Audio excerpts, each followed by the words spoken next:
Out in the West Texas town of El Paso, I fell in love with a Mexican girl. Nighttime would find me in Rose's Cantina. Music would play and Felina would whirl.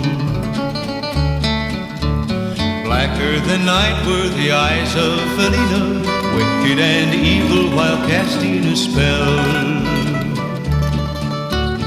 My love was deep for this Mexican maiden. I was in